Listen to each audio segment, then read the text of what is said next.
तो Asia cup 2025 शुरू होने जा रहा है, यानी पूरा माहौल जो है वो क्रिकेट का बिल्कुल बना हुआ रहेगा। ऐसे में कई सारी बातें निकल के आ रही हैं। हम बात करेंगे एशिया कप के बारे में भी, टीम के बारे में भी और बाकी सारी चीज़ों के बारे में।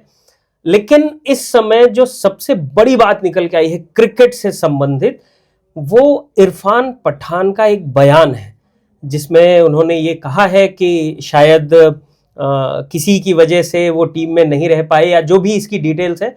तो हम इसके बारे में और बाकी चीज़ों के बारे में बात करने जा रहे हैं क्रिकेट एंड स्पोर्ट एक्सपर्ट और सीनियर स्पोर्ट्स एडिटर अमृत आनंद जी से। बहुत बहुत स्वागत है आपका अमृत जी। थैंक यू अमृत। ये क्या मामला है पूरा इरफान पठान वाला? देखिए, मामला ये है कि इरफान पठान ने बहुत पहले एक इंटरव्यू दिया था जिसमें उन्होंने कहा था कि बाकायदा नाम लिया था कि MS धोनी, जो कि एक बहुत पसंदीदा कप्तान है, कैप्टन कूल के नाम से जाने जाते हैं, कि उनके कमरे में वो हुक्का सेट नहीं करते थे, इसलिए उनका करियर बहुत लंबा नहीं चला। धोनी के बहुत ही क्लोज हार्ट वो नहीं थे, इसलिए उनका करियर खत्म हो गया। यानी उनके वो एक चीज से कई शिकार किए। तो उनका ये कहना था कि जो भी टीम उस वक्त खेल रही थी वो प्लेयर खेल रहे थे जो धोनी के कमरे में उनका हुक्का सेट करते थे, धोनी का हुक्का में टाइम पास करते थे, इसलिए वो प्लेयर खामियाजा भुगता जिन्होंने हुक्का सेट नहीं किया। ये उन्होंने एक संदर्भ में बात कही जो आजकल वायरल हो रहा है।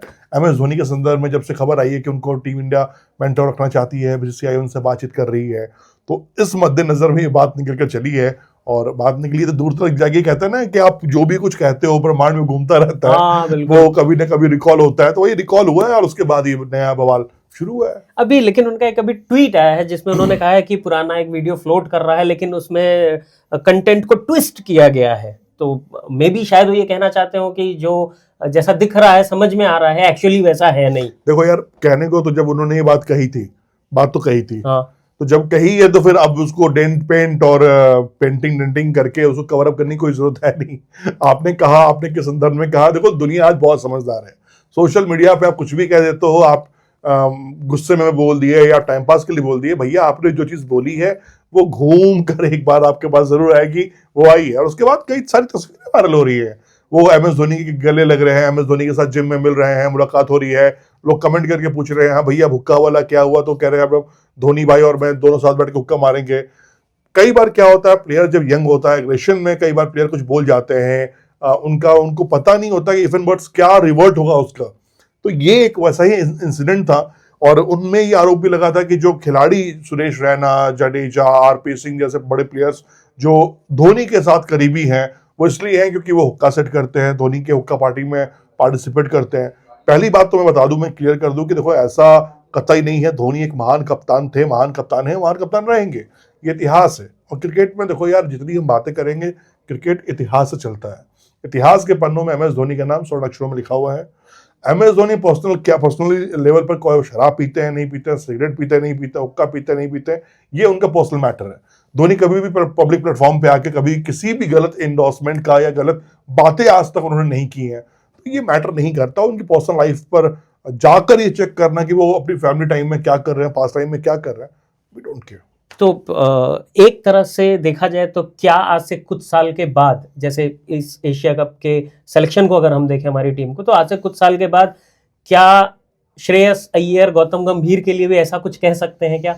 देखो यार, ये दुनिया कह रही है कि जिस तरह से गौतम गंभीर के गुड बुक्स में नहीं है श्रेयस अय्यर, और इतनी अच्छी परफॉर्मेंस के बाद टीम में नहीं है, बुमराह का इफ एंड बट्स चलता रहता है, R अश्विन जो टीम छोड़ के गए हैं, अंबाती रायडू का नाम मैं यहाँ लेना चाहूँगा, मैं आपको सरफराज का नाम लेना चाहूँगा, आपको मैं तो पृथ्वी शाह का नाम मैं लेना चाहूँगा। तो कई खिलाड़ी ऐसे आते जाते हैं।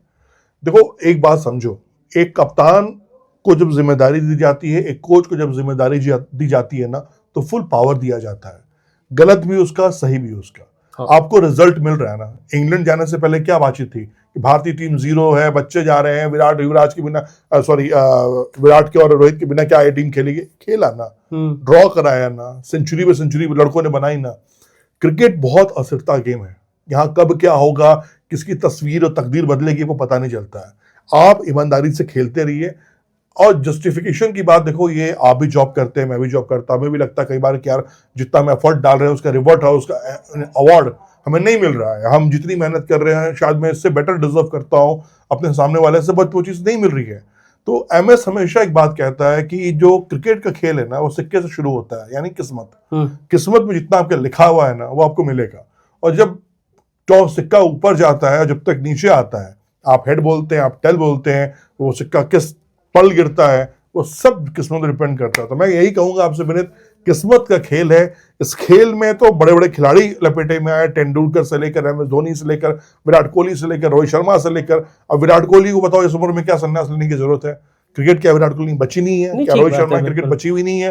बची हुई है, लेकिन देखो T20 फॉर्मेट छोड़ दिया उन्होंने, टेस्ट फॉर्मेट छोड़ दिया उन्होंने। तो ये तो चलता रहेगा भाई, जब तक क्रिकेट है कंट्रोवर्सी तो साथ रहेगी। तो आखिरी दो सवाल, एक ये कि अगर हम अपनी इंडियन स्क्वाड को देखें तो एक सिलेक्शन है जितेश शर्मा जो विकेट कीपर है जी।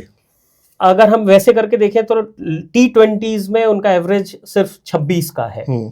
तो संजू सैमसन के रहते हुए जितेश शर्मा की सिलेक्शन एक एडिशनल विकेट कीपर के रूप में है, या फिर वही वाली बात है कि नहीं, एडिशनल विकेट कीपर के रूप में है। जब भी आप विदेशी दौरे पर जाते हैं तो आप अल्टरनेटिव प्लेयर लेके जाते हैं। हालांकि दुबई बहुत दूर नहीं है, दुबई 3 घंटे में आप पहुंच सकते हैं, फ्लाइट कर सकते हैं, पहली चीज। दूसरी चीज ये है, आपको पता है ऋषभ पंत चोटिल के बाहर है, तो ये जो जितेश शर्मा का नाम एड ऑन किया गया है, ये नाम सपोर्टिंग नाम ऐड किया गया है। और जितेश शर्मा के अंदर क्रिकेट बची हुई है और फ्यूचर भी है इस खिलाड़ी का। ऐसा नहीं कि उसको अवॉइड कर रहे हैं कि नहीं ये तो है ही नहीं इस लायक, नहीं, बिल्कुल ऐसे गलत बात है। वो प्लेयर के अंदर पोटेंशियल है, थोड़ा मौका मिलना चाहिए उसको, मौका मिलेगा, आगे खेलेगा, बाकी किस्मत की बात।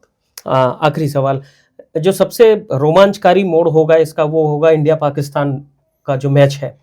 हमारी तरफ एक तरफ हम अपनी लाइनअप देख रहे हैं, अभिषेक शर्मा, शुभमन गिल, स्काई है, और फिर इधर बुमराह, तिलक वर्मा और बाकी सारे लोग हैं। जी जी। उस तरफ से अगर हम देखते हैं तो हम देखते हैं वहाँ बाबर आजम नहीं है, रिजवान नहीं है, और कुछ नए खिलाड़ी बिल्कुल उसमें आए हैं। तो क्या ऐसा कहा जा सकेगा बाद में कि शायद पाकिस्तान ने अपना बेस्ट नहीं दिया इसलिए वो हार गई, या हमारे ऊपर जो एडवांटेज है?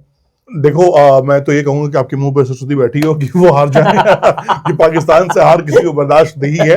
मैं तो ये चाहूंगा कि आपकी बात लगे। और जहां तक बात रही, देखो अनुभव के मामले में नो डाउट हमारे पास बहुत ज्यादा अनुभव है। सूर्य कुमार यादव, हार्दिक पांड्या, जसप्रीत बुमराह जैसे गेंदबाज हमारे पास है, ऑलराउंडर हमारे पास है, रविंद्र जडेजा से बेस्ट प्लेयर हमारे पास है, अच्छे टॉप ऑर्डर बल्लेबाज हमारे पास है। तो मैं यही कहूंगा कि देखो ये एडवांटेज तो टीम इंडिया लेके जा रही है कि हाँ, अनुभव के मामले में उनके पास बहुत ज्यादा है। दूसरी बात ये भी रही कि देखो हमारे पास भी विराट नहीं है, रोहित शर्मा नहीं है। अब क्रिकेट नाम से नहीं चलता है, वो भूल जाइए, वो दौर बीत गया। वो 90 का दौर था, 80 का दौर था, जब नाम से क्रिकेट चला करता था। तेंदुलकर के बाद से, राहुल द्रविड़ जी के बाद से वो दौर खत्म हो गया है। अब बोलता है आपका स्टैट्स कि भैया ये खिलाड़ी का स्टैट्स ये है, उसको टीम में रखो। तो आपका स्टैट्स बोलेगा, आपका ठाठ है, आपका बल्ला चलेगा, आपकी ठाठ है। युवराज सिंह का था ना कोई एडवर्टीजमेंट की जब तक बल्ला चल रहा है तो ठाठ है। तो अब बल्ले चलेंगे, आपका ठाठ बना रहेगा। और मैं यही दुआ करूंगा कि देखो हिंदुस्तान पाकिस्तान का मुकाबला नो डाउट रोमांचक होता है। कई लोग कह रहे हैं कि मुकाबला नहीं होना चाहिए, कई लोग कह रहे हैं मुकाबला होना चाहिए। देखो सरकार ने फैसला ले लिया है, तो वो चीजें आगे चल रही है, तो उसमें बात नहीं करनी। अब नहीं करे तो अच्छा बेटर है। एक अलग कंट्रोवर्सी, अलग टॉपिक है, ये वो पॉलिटिकल ज्यादा हो जाएगा, स्पोर्ट्स कम। तो मेरा ये मानना है कि हाँ बिल्कुल आप सही कह रहे हैं विनीत, कि जब हम हिंदुस्तान पाकिस्तान का मुकाबला होगा एशिया कप में तो जीत हिंदुस्तान की होगी। बिल्कुल होगी, और हम सब ऐसा मनाते हैं। तो इसी तरह से हम एशिया कप और इंडिया के तमाम मैचेस को लेके ऑन फील्ड और ऑफ फील्ड के फैक्ट्स और दूसरी चीजों पे बातचीत करते रहेंगे, और लगातार हमारे साथ जुड़े रहेंगे एक्सपर्ट और सीनियर स्पोर्ट्स एडिटर अमृत आनंद जी। और फिलहाल के लिए इतना ही। जुड़ने के लिए बहुत बहुत शुक्रिया आपका। Thank you.